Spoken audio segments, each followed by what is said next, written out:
Hi, my name is Ray. I am a trans guy and my pronouns are he, they. Hi, I'm Nneka and I identify as non-binary.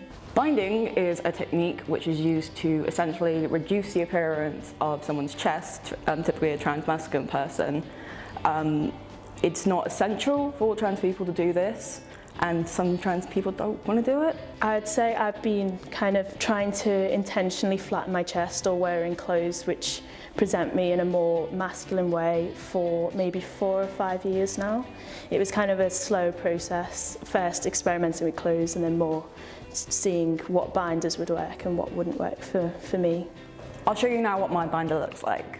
I've had it for over a year now, I think, and it's been working really well for me. It makes me feel so much more comfortable. I can socialise, I can go out, I can be myself, essentially, and it's given me so much more freedom. It can help relieve gender dysphoria and just make you more comfortable in the world.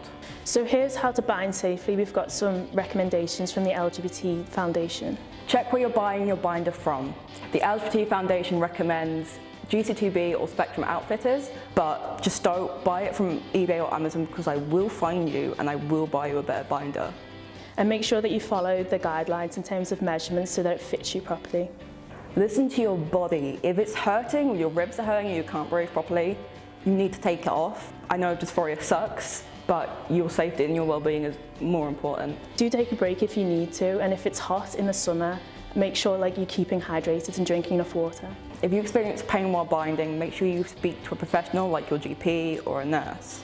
If you feel comfortable enough to get somebody to help you get in and out of it the first time, do so that they can make sure that you're doing it correctly. So here's what you absolutely should not do while wearing the binder. Don't buy a binder that's too small. If you're in between sizes, go for the bigger one so that it fits correctly. Absolutely do not ever use duct tape or ace bandages. This is not meant to go on your body. This is meant to go on walls, and it hurts. Don't bind for more than 8 to 10 hours. If you can take it off and have some days off in between, then do that to give your body a rest. Don't double bind. This involves wearing more than one binder at a time, which is just not safe at all. There are different ways to appear flatter, like wearing different clothes or double t-shirts. Never sleep in your binder. You should never wear a binder for swimming. You can get specific binders for swimming, or you can wear a sports bra instead. So what can you do instead of wearing a binder? You can also try trans tape, which was created by a trans guy who couldn't find a binder for him. You can go to the gym and work out on your upper body.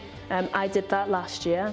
I've kind of let myself go a little bit now, but I could really tell the difference, and it really changed the way clothes fit on me. I haven't really found that binding really works for me, so what I do is I wear sports bras. On some days I don't wear any bra at all, and I also find clothes which have a more masculine appearance and kind of float over the curves of my body in a different way.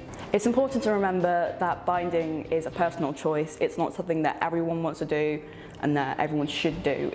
It's just if you want to and if it makes you feel more comfortable. And if it doesn't work for you, then you shouldn't do it, and it doesn't make you any less transmasculine as you would be if you were binding.